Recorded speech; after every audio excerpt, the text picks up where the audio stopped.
সুধী দর্শক মণ্ডলী, অন্তরঙ্গ আলোকে আজ আমরা আলাপ করব বাংলাদেশের একজন বিশিষ্ট ব্যক্তিত্ব, যাকে আপনারা এক নামে চিনেন, যাকে নিয়ে আমরা জাতি হিসেবে গর্ববোধ করি, আন্তর্জাতিক খ্যাতিসম্পন্ন একজন অর্থনীতিবিদ এবং বাংলাদেশে গ্রামীণ ব্যাংকের প্রতিষ্ঠাতা।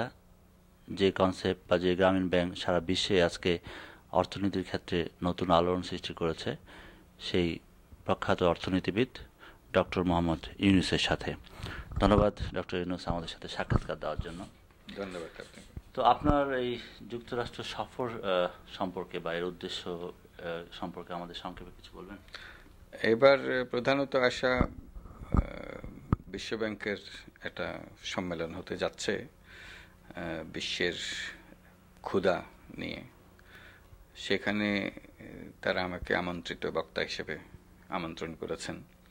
এটা 3 দিন ব্যাপী সম্মেলনটা হবে। সেখানে আমার বক্তব্যগুলো তাদের কাছে রাখার দারিদ্র নিরসনে বিশ্বব্যাংকের কী ভূমিকা হওয়া উচিত বলে আমি মনে করি, সেগুলো তুলে ধরব।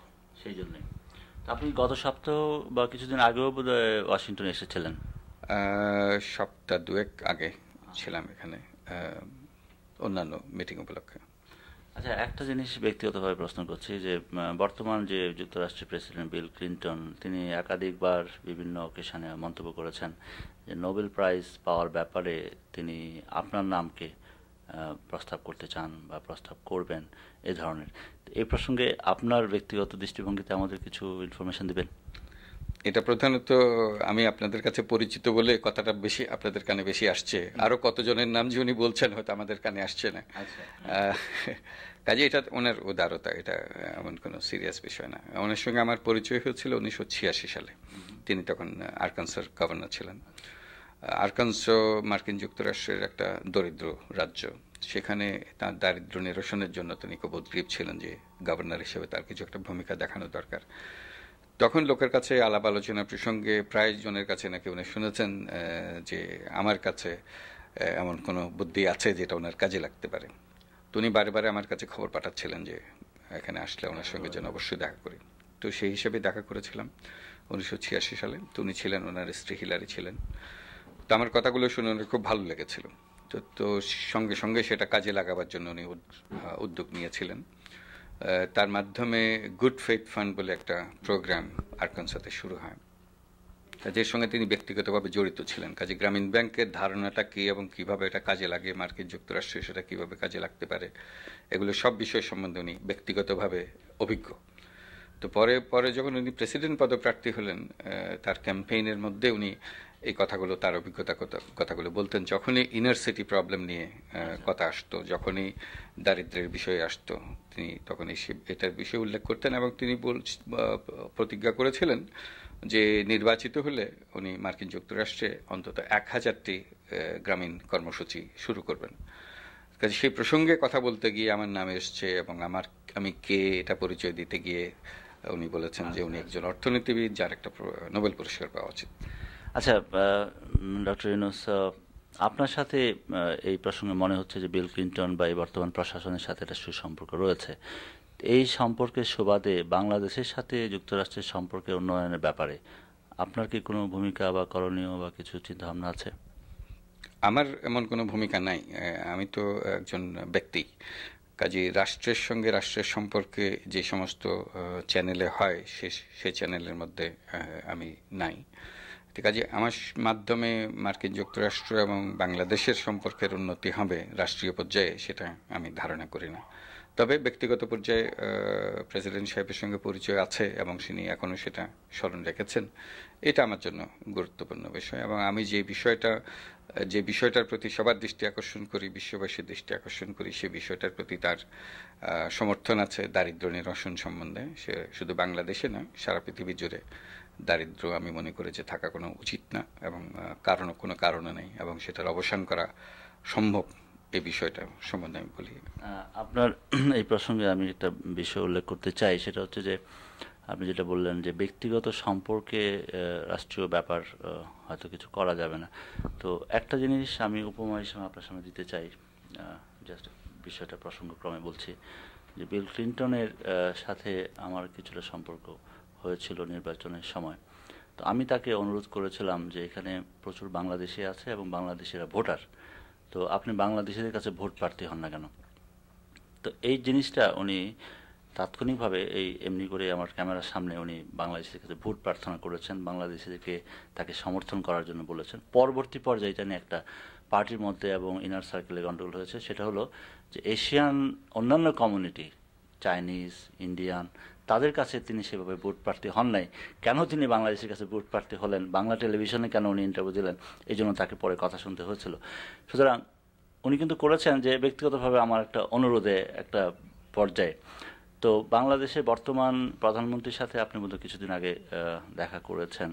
তো বাজারে গুজব রয়েছে, আমি জানি না এর ভিত্তি কতটুকু, এখানে বসে আমরা তো সঠিকভাবে বলতে পারবো না, যে আপনাকে বিএনপি সরকার মন্ত্রী করতে চাচ্ছেন বা এ ধরনের কোনো কথাবার্তা কি আসলে আছে? এই যে বলেছেন এটা গুজব, এটা গুজবই। তারাও আমাকে মন্ত্রী করতে চায়নি, আমিও মন্ত্রী হতে চাইনি। আপনি হতে চান না? তারা আমাকে মন্ত্রী করতে চায়নি, আমি মন্ত্রী হতে চাইনি। আচ্ছা। কাজে এটার মধ্যে আর কোনো কিছু নেই। তো এই সাক্ষাৎটা নেহায়েত গ্রামীণ ব্যাংকের বিষয়ে বা আপনার কাজের ব্যাপারে? সাক্ষাৎটা প্রসঙ্গক্রমে এসেছিল। এটা কোনো পত্রিকায় একটা ইন্টারভিউ দিয়েছিলাম আমি, সেখানে রাষ্ট্র ব্যবস্থা সম্বন্ধে এবং বর্তমান অর্থনৈতিক অবস্থা সম্বন্ধে অনেকগুলো মন্তব্য করেছিলাম। তার পরিপ্রেক্ষিতে প্রধানমন্ত্রী আমার সঙ্গে একটু আলাপ করতে চেয়েছিলেন, তো আমি তার সঙ্গে দেখা করেছি এবং আমার যা যা বলার ছিল সেগুলো ওনাকে ব্যাখ্যা করেছি। আচ্ছা ডক্টর ইউনূস, আমি আর কিছু প্রশ্ন আপনাকে করব। তার আগে আমাকে সংক্ষেপে আপনি যদি দয়া করে বলেন, গ্রামীণ ব্যাংক কনসেপ্ট এটা কি জিনিস, এটা কি ধরনের ব্যাংকিং সিস্টেম বা এর ইউনিক জিনিসটা কি? এটা খুব সোজা জিনিস। এটা হলো যে গরিব মানুষকে ঋণ দেওয়া। আমাদের যে ব্যাংকিং ব্যবস্থা আছে, এই ব্যাংকিং ব্যবস্থার মধ্যে গরিব মানুষকে ঋণ দেওয়ার কোনো ব্যবস্থা নেই। ব্যাংকিং ব্যবস্থাটার ভিত্তি হলো যার যত বেশি আছে সে তত বেশি পাবে, যার কিছু নেই সে কিছুই পাবে না। কোলাটারাল নাই বা সাপোর্ট নাই, যার জামানত নাই সে ওখান থেকে ঋণ নিতে পারবে না। কাজে আমরা সেটাকে প্রশ্ন করলাম যে জামানতটা ব্যাংকিংয়ের ভিত্তি হবে কেন? ব্যাংকিং যেটা দেখবে সেটা হলো যে তার টাকা আদায় হয় কিনা। তা আমরা বাংলাদেশে তো সবাই জানি যে হাজার জামানত দিয়েও লোক টাকা আদায় হয় না। কাজে এটাকে আর ভিত্তি রেখে লাভটা কি? বাংলাদেশে এরকম একটা কেস প্রতিষ্ঠা করা খুব সোজা, যে যদি গরিব মানুষকে জামানত ছাড়া ঋণ দেওয়া যায়, তার অভিজ্ঞতা এর চাইতে খারাপ আর তো হতে পারবে না। তো কাজেই আমরা শুরু করলাম 1976 সালে গরিব মানুষকে বিনা জামানতে ঋণ দেওয়া, এবং দেখলাম যে গরিব মানুষ খুব সহজে ঋণ পরিশোধ করে দেয়, কোনো অসুবিধা করে না। আপনি টাকাটা পেলেন কোথায় প্রথমে ঋণ দেওয়ার জন্য? প্রথমে নিজের পকেট থেকে টাকা দিয়ে শুরু করেছিলাম, অল্প টাকা, খুব বেশি টাকা লাগে না এটার জন্য। পরবর্তীতে ঠিক করলাম এই অল্প টাকায় আর কত করা যাবে, ব্যাংকের সঙ্গে একটা বোঝাপড়া হোক। তো ব্যাংকের সঙ্গে একটা বোঝাপড়া হলো, আমি জামিনদার হলাম, আমি গ্যারান্টার হলাম, আমি কাগজে সই করে দিই, ব্যাংক আমি যাকে ঋণ দিতে বলি তাকে ঋণ দিয়ে দেয়। তো কাজে ওভাবেই শুরু হলো। কাজে আমার পকেট থেকে এক পয়সা আর লাগলো না, শুধু ব্যাংকের থেকে কাগজে সই করি আর তারা টাকা আমাকে দিয়ে আমি ব্যাংকে। টাকাটা ফেরত পাওয়ার কি গ্যারান্টি আছে, আপনি কিভাবে পাচ্ছেন? কিছুই ছিল না। আমি তাদেরকে বলেছিলাম সে কথা যে তো আপনাদের শুধু আইন বাঁচাবার জন্য আমি কাগজে সই করতেছি, না হলে সইয়ের কোনো প্রয়োজন ছিল না। তার অর্থ এই নয় যে ওরা যদি সত্যি সত্যি টাকা না দেয় আমি টাকা দেবো, আমি কিন্তু টাকা দেবো না আপনাদেরকে। আপনি আইনের দরকার, আমি আইনে দিচ্ছি। আমি টাকা না দিলে আপনি আমাকে জেলে দেবেন, যাই করবেন সব কিছু আমি মেনে নেব, কিন্তু আমার এমন সামর্থ্য নেই যে আপনার টাকা আমি দিয়ে দেবো। আপনার কি টাকা ফেরত পাচ্ছেন বা পেয়েছেন? হ্যাঁ, টাকা ফেরত পাওয়ার কারণেই তাদেরকে বললাম তো চমৎকার টাকা ফেরত আসছে আপনার। কেন টাকাটা ফেরত পাওয়ার এই রহস্যটা কি? অন্যরা টাকাটা দিচ্ছে না, এরা দিচ্ছে কেন? আপনার অভিজ্ঞতা কি? সংক্ষেপে বললে অন্যরা হয়তো টাকা আদায়ের ব্যাপারে অত বেশি গুরুত্ব দেয় না, সেখান থেকেই গোলমালটা শুরু হয়। তার আগেই বোধহয় ভাগাভাগি ইত্যাদি যা যা হবার সব হয়ে যায়। কাজেই টাকা শেষ পর্যন্ত আদায় হবে কি হবে না সেটা আর কারো মনে থাকে না, মাথা ব্যথা থাকে না। আমরা টাকা আদায়ে খুবই চিন্তিত ছিলাম যে টাকাটা যেন আদায় হয়, যত্নশীল ছিলাম। আদায় হয়েছে এবং তখন ব্যাংকে বলেছি এই তো টাকা আদায় হয়, আপনারা সরাসরি দিলেই পারেন, আমার মাঝখানে সইয়ের দরকার কি? বলে যে না, আপনি একটা গ্রামে করেছেন, ওখানে এরকম হয়তো হচ্ছে, আপনি নিজে ব্যক্তিগতভাবে চেষ্টা করছেন বলে, বেশি গ্রামে করলে হবে না। তখন আমি এক গ্রাম ছেড়ে দ্বিতীয় গ্রাম, দ্বিতীয় গ্রাম ছেড়ে 5 গ্রাম, 5 গ্রাম ছেড়ে 10 গ্রাম, যতই বেশি করি ততই তাদের কাছে আসি যে সব সুন্দরভাবে চলছে, আপনারা করছেন না কেন? তখন তারা বলে যে না, এটা এখনো ছোট জিনিস, এটা এইভাবে করলে হয়তো আপনি কষ্ট করে করছেন বলে তারা হচ্ছে। মানে কার, আমরা ব্যাংক, ব্যাংক যাদেরকে আমি বোঝানোর চেষ্টা করছি যে এটা হবে কিনা।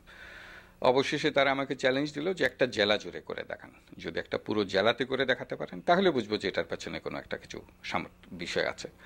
তখন আমি রাজি হলাম যে হ্যাঁ, আমি বললাম যে আমি রাজি আছি, এটা আমরা করে দেখাই। তখন তারা শর্ত দিল যে এটা চট্টগ্রাম জেলায় করা যাবে না, কারণ আমি চট্টগ্রামের মানুষ, চট্টগ্রাম বিশ্ববিদ্যালয়ে কাজ করি, কাজে আমার হয়তো একটা আলাদা প্রভাব আছে চট্টগ্রামের উপরে। কাজে আমি সেই শর্তও মেনে নিলাম যে যে কোনো জেলায় বলেন আমি সেখানে যাব। তখন তারা নির্দিষ্ট করলো এটা টাঙ্গাইল জেলায় হবে। তা আমি টাঙ্গাইল জেলায় চলে গেলাম চট্টগ্রাম বিশ্ববিদ্যালয় থেকে ছুটি নিয়ে 1979 সালে। তো সেখানে 2 বছর ধরে করলাম, খুব সুন্দর চলো, সারা টাঙ্গাইল জেলায় করলাম। তাতেও ব্যাংকারদের মনোপুত হলো না, বিশ্বাস হলো না যে এরকম একটা করা যায়। তখন আমি প্রস্তাব দিলাম যে ঠিক আছে আর 5টা জেলায় করি মোট। তখন দূর দূরান্তের জেলাগুলো নিলাম, ওদিকে রংপুর, এদিকে পটুয়াখালী, ঢাকা, এরকম নানা জায়গার থেকে নিলাম, এবং সব জেলাতে খুব সুন্দরভাবে কাজ হলো। কোনো তো তারপরে আপনি আর কোন কোন জেলা, 5টা জেলা আপনি শুরু করলেন? 5টা জেলায় মধ্যে হলো রংপুর, পটুয়াখালী, ঢাকা, চট্টগ্রাম, সিলেট, এই 5টা জেলাতে আমরা শুরু করলাম। তো খুব সুন্দরভাবে চললো, কোনো অসুবিধা হলো না, কিন্তু ব্যাংকারদের এই কাজে নামাতে সমর্থ হলাম না। তখন আমি ভাবলাম যে আর এদের পেছনে দৌড়াদৌড়ি না করে আমি নিজে একটা পৃথক পৃথক ব্যাংকের চেষ্টা করি। তখন সরকারের কাছে প্রস্তাব দিলাম যে একটা পৃথক ব্যাংক করার জন্য আমাদেরকে অনুমতি দেন, এবং এই ব্যাংকের মালিক হবে গরিব মানুষ, এবং এই ব্যাংক ঋণ দেবে গরিব মানুষকে। তো এটাও খুব সোজা ছিল না সরকারের জন্য গ্রহণ করা। প্রায় 2 বছর ঘোরাঘুরির পরে অবশেষে 1983 সনে আমরা সেটা অনুমতি পেলাম। 1983 সন থেকে আমরা একটা পৃথক ব্যাংকে রূপান্তরিত হলাম, গ্রামীণ ব্যাংক। সেটার পুঁজি কোথা থেকে পেলেন? এটা খুব সোজা। এটা হলো যে একদিনে আমরা এমন পরিস্থিতিতে পৌঁছছি যে আমাদের সদস্য বা আমাদের ঋণ গ্রহীতা যারা আছে তাদের নিজেদের সঞ্চয় থেকে আমরা এই পুঁজি ব্যবহার করতে পারলাম। এটার যে শেয়ার কেনা সেটা সম্ভব হলো।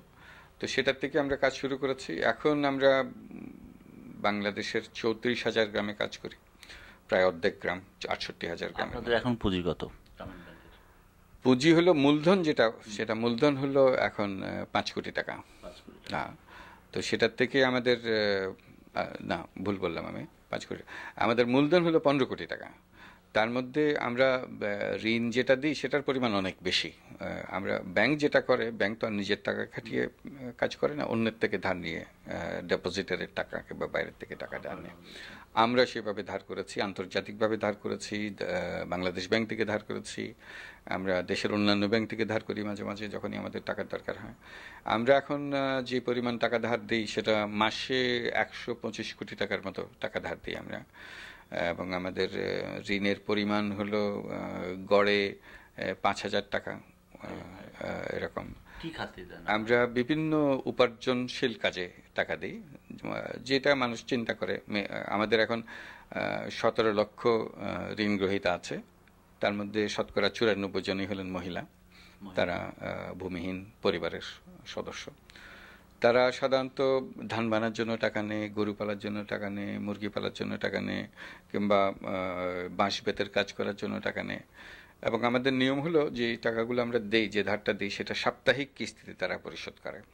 প্রত্যেক সপ্তাহে তারা নিজেরা একটা একটা করে কিস্তি দেয়, সেই কিস্তি 1 বছরের মধ্যে টাকাটা পরিশোধ হয়ে যায়। আমরা আমাদের যে কাজের ভঙ্গি হলো যে ব্যাংক, গরিব মানুষ ব্যাংকের কাছে আসবে না, ব্যাংক গরিব মানুষের কাছে যাবে। কাজে আমরা নিজেরাই গ্রামে গ্রামে যাই, তাদের সঙ্গে কাজ করি, তাদের থেকে টাকা পয়সা আদায় করি এবং নতুন ঋণের আলোচনা করি। এইভাবে আপনারা এটা কি ডেভেলপ করছে, ঋণের পরিমাণ বা মূলধনের পরিমাণ বাড়ছে বছরের পর বছর? এটা তো এখন অনেক অনেক বাড়ছে, এটা তো সদস্যের সংখ্যা বাড়ছে, আমাদের ব্রাঞ্চের সংখ্যা বাড়ছে। এখন আমাদের 1037টা শাখা আছে গ্রামীণ ব্যাংকের বাংলাদেশের বিভিন্ন জায়গায়। বিশ্বের অন্যান্য দেশে এই কনসেপ্টটা কতটা জনপ্রিয়তা অর্জন করেছে? বিভিন্ন দেশে এটার দারিদ্র্য এটা বিশ্বময় একটা সমস্যা, কাজে তারা এটাকে একটা খুব খুব গুরুত্ব দিয়ে দেখছে যে কিভাবে তাদের দেশে এটা কাজে লাগানো যায়। এশিয়ার বিভিন্ন দেশে এটা চালু হয়েছে, এখন মালয়েশিয়াতে বিরাট আকারে চলছে। আপনার কোনো এখানে যেতে হয়েছে বা আপনার কোনো অবদান আছে আমরা নীতি হিসেবে যেটা করি, প্রায় দেশ থেকে আমাদের আমন্ত্রণ আসে, আমরা নীতি হিসেবে যেটা বলি, আমাদের আমন্ত্রণ করে লাভ নেই, আপনারা যারা করতে চাচ্ছেন তারা বাংলাদেশে আসেন এবং এটা দেখেন এবং এটা কিভাবে করতে হয় সেটা শেখেন, তারপরে নিজের দেশে করেন। কাজে আমাদের দেশে হরদম লোক আসছে, পৃথিবীর বিভিন্ন দেশ থেকে লোক আসে, প্রায় এই পর্যন্ত প্রায় 80টা দেশ থেকে আমাদের এখানে বাংলাদেশে লোক এসছে শুধু গ্রামীণ ব্যাংক থেকে শেখার জন্য। এবং এটা শুরু করার পরে যে স্টাফ ট্রেনিং হয় সেটা আমরা বাংলাদেশে করি এবং বাংলাদেশে গ্রামে আমাদের। এখনই যদি আপনি বাংলাদেশের গ্রামে যান, অন্তত পক্ষে 15টি দেশের লোক পাবেন বাংলাদেশের গ্রামে গ্রামীণ ব্যাংকের প্রশিক্ষণ নিচ্ছে।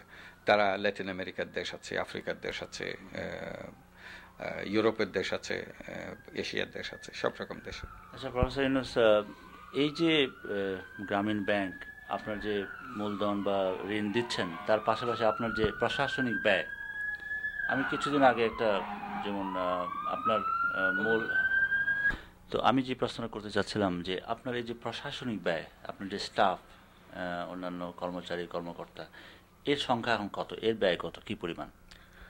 এখন আমাদের কর্মচারী কর্মকর্তা মিলে 11,000-এরও বেশি লোক আছে, স্টাফ সারা বাংলাদেশে। তারা নিয়মিত বেতনভুক্ত? হ্যাঁ, তা তো বটে। আচ্ছা, তো এই যে গ্রামীণ ব্যাংকে আপনার লোন দিচ্ছেন, এর ইনকাম থেকে আপনি তাদেরকে বেতন পরিশোধ করছি। তাতে আপনারা সচ্ছলভাবে চলতে পারছেন? আমরা খুব সচ্ছল, আমরা বছরে মুনাফা অর্জন করি আমাদের খরচ পুষিয়ে, কাজে আমাদের অসুবিধা নেই। আর ব্যাংকের মালিক তো গরিব মানুষই আছে, কাজে। তো এই প্রবাসীদের কাছে, বিশেষ করে নিয়োগবাসী বাংলাদেশিদের কাছে, এই আপনার এই সুন্দর যে একটা পরিকল্পনা, যেটা সত্যিকার অর্থে গ্রামে সাধারণ সত্যিকারের বঞ্চিত মানুষের, গরিব মানুষের জন্য যে উপকার বয়ে আনছে, এই কনসেপ্টে এদের কাছ থেকে কি কোনো সাহায্য সহযোগিতা বা সমর্থন আপনি প্রত্যাশা করেন? হ্যাঁ, তাদের মরাল সাপোর্ট অবশ্যই, যে আমাদের এই কাজের অনেকেই ইতিমধ্যেই পরিচিত আছেন, তাদের ভালোবাসা, তাদের শ্রদ্ধা আমরা পাই, তাদের কাছ থেকে আমরা চিঠিপত্র পাই। কাজে এই বিরাট একটা যে উদ্যোগ বাংলাদেশে হচ্ছে এবং এটা গরিব মানুষের উপকার হচ্ছে, এটা তাদের কাছে, অনেকের কাছে পরিচিত। এবং আমাদের এই সমর্থন দিলেই আমরা আনন্দিত হব। এবং দেশের জন্য এইরকম আরও বহু রকমের কাজ করা যায়, কি ধরনের কাজ করা যায়, এটুকু বোধহয় এখন আমাদের উভয় পক্ষের প্রয়োজন, যারা আমরা দেশে আছি এবং যারা দেশের বাইরে আছে, খুঁজে বার করা দরকার। কিছু প্রাতিষ্ঠানিক আয়োজন দরকার, যাতে পরস্পরের এই যোগাযোগটা আরও সমৃদ্ধতর হয়। আমি প্রসঙ্গক্রমে বলছি, কালকে রাত্রে আমরা একজন সংসদ সদস্যের সাথে কথা বলছিলাম, তিনি একটা প্রসঙ্গে বললেন যে উনি মন্ত্রিসভায় একটা প্রস্তাব এনেছেন, যেটা হয়তো অনুমোদিত হয়েছে বলে উনি বললেন, যেটা কুটির শিল্পের মাধ্যমে দারিদ্র্য বিমোচন বা বেকার সমস্যা দূর করা। আপনাদের এই গ্রামীণ ব্যাংকের মাধ্যমে আপনারা বেকার সমস্যা দূরীকরণে কিভাবে অবদান রাখছেন? এখন আমি বললাম, আমাদের এখন 17 লক্ষ ঋণ গ্রহীতা আছে। এই 17 লক্ষ ঋণ গ্রহীতার 94%, শতকরা 94% হলেন মহিলা, যারা জীবনে কোনোদিন বেশিরভাগ রোজগার করেন নাই। কাজে এই অর্থের সহায়তায় তারা এখন উপার্জনকারী হয়েছেন। কাজে এটাই তাদের কর্মসংস্থানের সুযোগ সৃষ্টি করে দিয়েছে। কাজে প্রতিটা ঋণ আমাদের কাছে একটা নতুন কর্মসংস্থান।